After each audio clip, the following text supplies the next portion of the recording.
வணக்கம். இறையொளி திருவருள் சார்பாக உங்கள் எல்லாருக்குமே அன்பான வணக்கம். நோயற்ற வாழ்வே குறைவற்ற செல்வம் அப்படின்னு நிறைய பேர் அனுபவ ரீதியாக உணர்ந்த உண்மையாக இருக்கும். அப்படி தீராத வியாதியால் அவதிப்பட்டுக்கிட்டு இருக்கவங்க, தொடர் மருத்துவ செலவு வந்துக்கிட்டே இருக்கே, அந்த மருத்துவ செலவுலேருந்து எப்படி வெளியில் வர்றது அப்படின்னு கவலைப்படுறவங்க, இதை விட ஒரு சுலபமான வழி இருக்கவே இருக்காது. செஞ்சு பாருங்க, அசந்தே போயிடுவீங்க. மிக மிக சுலபமான வழி. உடல் ஆரோக்கியத்திலும் ஒரு நல்ல முன்னேற்றம் ஏற்படும் அப்படிங்கிறத இந்த பதிவில் நம்ம தெரிஞ்சுக்கலாம். பொதுவாகவே எவ்வளவு தான் நம்ம சம்பாதித்து வைத்தாலும் அந்த சம்பாதித்த பணத்தை அனுபவிப்பதற்கு உடல் ஆரோக்கியம் அப்படிங்கிறது ரொம்ப ரொம்ப முக்கியம். நோயில்லாமல் வாழ்வது அப்படிங்கிறதே மிகப்பெரிய செல்வம் அப்படிங்கிறது இப்போ நிறைய பேருக்கு அனுபவபூர்வமாக உணர்ந்த உண்மை. உடல் ஆரோக்கியமாக இருப்பவர்கள் ஏழையாக இருந்தாலும் அவங்களுக்கால முடிந்த அளவு பணவரவை ஏற்படுத்தி சந்தோஷமாக வாழ்வாங்க. அதே உடல் நலம் பாதிக்கப்பட்டவரிடம் 1 கோடி ரூபாய் பணம் இருந்தாலும் அந்த பணத்தை அவங்களால அனுபவிக்கவே முடியாது.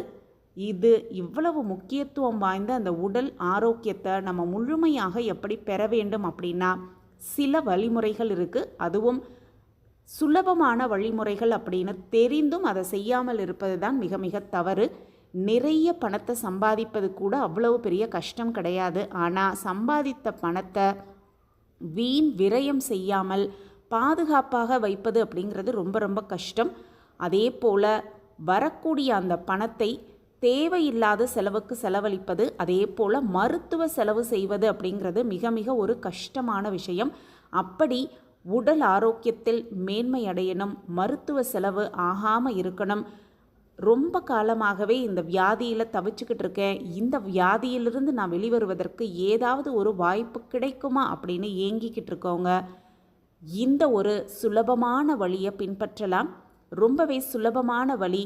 சனிக்கிழமை தோறும் காலை 6 மணியிலிருந்து 7 மணிக்குள்ள நல்லெண்ணெய் குளியல் அப்படிங்கிறது உடல் ஆரோக்கியத்திற்கு ரொம்பவே மேன்மையான குளியல் அப்படிங்கிறது நமக்கு எல்லாருக்குமே தெரியும். அந்த காலத்துலலாம் முன்னோர்கள் அந்த காலமாக அந்த நல்லெண்ணெயை சூடுபடுத்தி அந்த வெதுவெதுப்பான சூடோடு இருக்கும் நல்லெண்ணெய் குளியல் செய்வாங்க. இது அவங்களுடைய உடல் ஆரோக்கியத்திற்கு எவ்வளவு நல்லது, நன்மை பயத்துது அப்படிங்கிறது எல்லாருக்குமே தெரியும்.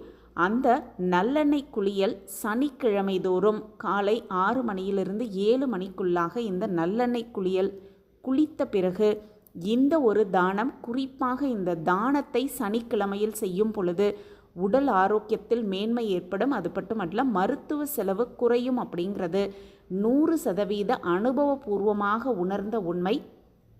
சனிக்கிழமையில் என்ன தானம் செய்யணும் அப்படிங்கிறத இப்போ நம்ம தெரிஞ்சுக்கலாம். சனிக்கிழமையில் நல்லெண்ணெய் குளியல் செய்த பிறகு அந்த நாளில் தயிர் சாத தானம் கொடுக்கணும். கூடுமானவரை உணவு தேவைப்படுபவர்களுக்கு இந்த தயிர் சாதத்தை தானம் கொடுக்கலாம். அதிலும் குறிப்பாக தாளிப்பு அப்படிங்கிறது இந்த தயிர் சாதத்தில் கண்டிப்பாக செய்யவே கூடாது.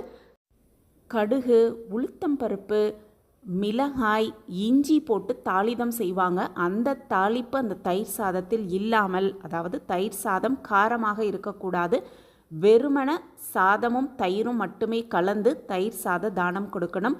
தாளிப்பு இல்லாத தயிர் சாதத்தை சனிக்கிழமையில் தானம் கொடுப்பது அப்படிங்கிறது உடல் ஆரோக்கியத்தில் மேன்மை ஏற்படுவது, தீராத வியாதியிலிருந்து வெளிவருவதற்கான ஒரு வாய்ப்பு, அது மட்டுமல்ல மருத்துவ செலவு குறைவதற்கான அற்புதமான வழியாகவே சொல்லப்பட்டிருக்கு.